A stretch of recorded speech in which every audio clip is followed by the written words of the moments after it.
Dear students और scholars, आज हम बात करेंगे the mental health care act 2017 के बारे में, जो कि मेंटल हेल्थ के केस में एक रेवोल्यूशन की तरह था इंडिया में। अगर हम बात करें तो हमारे पास एक पुराना एक्ट भी था, मेंटल हेल्थ एक्ट 1987। तो फिर हमें नए एक्ट की जरूरत क्यों पड़ी? जो पुराना एक्ट था वो मोर फोकस्ड था इंस्टीट्यूशनलाइजिंग देन हीलिंग पर। वहाँ पर जो पेशेंट्स के राइट थे वो काफ़ी लिमिटेड थे, और जो डिसीजन लिए जाते थे वो पेरेंट्स के लिए लिए जाते थे, ना कि उनके साथ लिए जाते थे। मीन्स लाइक जो डॉक्टर्स थे और जो इंस्टीट्यूट था उनके पास पावर ज़्यादा थी। इसके साथ साथ 1987 में ये बताया गया था कि अगर कोई पर्सन सुसाइड करता है तो वो एक क्रिमिनल ऑफेंस है। अगर बाई चांस कोई भी पर्सन सुसाइड अटेम्प्ट करता है और बच जाता है तो वो एक क्रिमिनल ऑफेंस के केस में माना जाएगा, ना कि उसको ये देखा जाएगा कि वो किस तरह से काफी प्रेशर में था, बिकॉज ऑफ दैट उसने वो एक्ट किया था। अप्रोच जो थी वो कस्टोडियल थी एंड आइसोलेटिंग थी 1987 मेंटल हेल्थ एक्ट के केस में। अभी आगे चलते हैं हम और देखते हैं हमारे न्यू एक्ट को। अगर हम नए एक्ट की बात करें तो हमारा कस्टडी के बजाय अब केयर पर ज़्यादा ध्यान दिया जाता है और राइट बेस्ड अप्रोच को अलाइन किया गया है। अगर हम बात करें 2017 के न्यू लॉ के बारे में, तो इसमें पेशेंट को सेंटर में रखा गया है और उसके राइट्स, डिग्निटी एंड चॉइस का भी ध्यान रखा गया है। इसका जो गोल है to provide accessible and affordable mental health care for all. और ये जो लॉ है, न्यू लॉ जो है, वो आपका UN convention on the rights of person with disability से भी अलाइन करता है। और जो न्यू लॉ है उसका बेसिस जो है मोर फोकस्ड है empowerment and recovery for the patient. New law के केस में आपके पास एडवांस डायरेक्टिव्स भी हैं, मतलब कि आपको थोड़ा सा सिम्टम हो रहा है कि आपकी तबीयत या आपकी हेल्थ जो है फ्यूचर में खराब हो सकती है, तो आप अपने लिए जब आप होश में हैं, जब आप सही हैं और शुरुआत के सिम्टम्स ही आपको दिखाई दे रहे हैं, तो आप अपने फ्यूचर के लिए डायरेक्टिव दे सकते हैं कि आप ट्रीटमेंट लेना चाहते हैं या फिर तो आप ट्रीटमेंट नहीं लेना चाहते हैं, और किस तरीके से ट्रीटमेंट लेना चाहते हैं।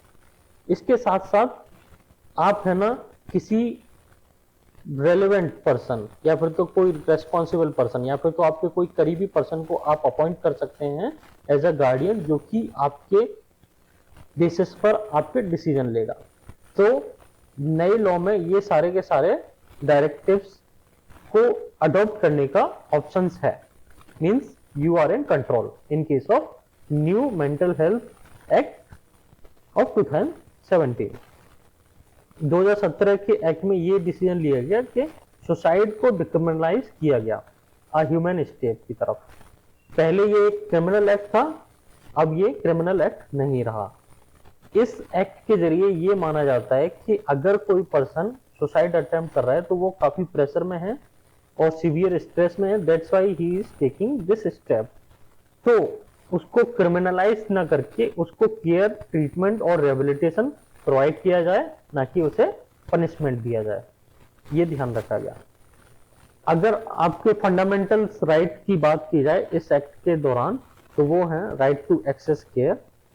आपको affordable quality mental health care from government institution से हेल्थ केयर प्रोवाइड करने की राइट है।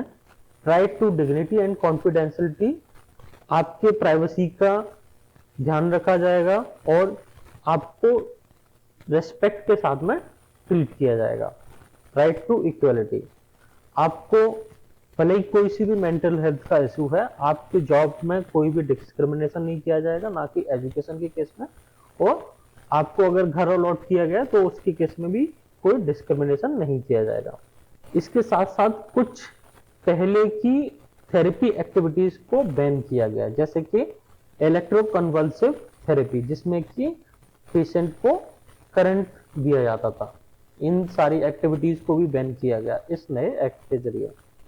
अकाउंटेबिलिटी को एश्योर करने के लिए सेंट्रल लेवल पे as well as state level पर मेंटल हेल्थ अथॉरिटीज बनाई गई, और ये ध्यान रखा गया कि ये अथॉरिटी हॉस्पिटल्स और क्लिनिक्स को एंश्योर करेंगी कि वो है ना मेंटल हेल्थ के अकॉर्डिंग रेडी है या नहीं।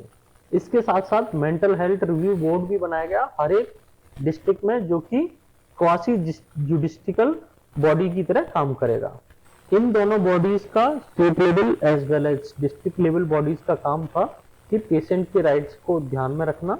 और इसके साथ साथ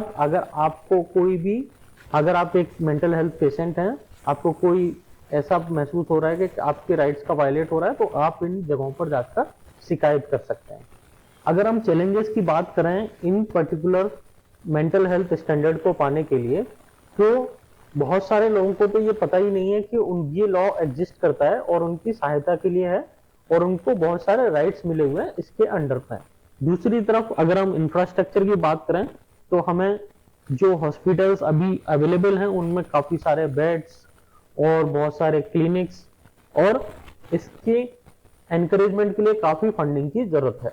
इसके साथ साथ हमें मैन पावर की भी कमी है, क्योंकि बहुत ही नंबर जो कम है हमारे साइकियाट्रिस्ट के, साइकोलॉजिस्ट के और सोशल वर्कर्स के लिए। सो हमें मैन पावर भी बढ़ानी है to give ample development to mental health care in the India. इसके साथ साथ हमें एक स्टिग्मा जो मेंटल हेल्थ के साथ अटैच्ड है, हमें उसको चेंज करना है।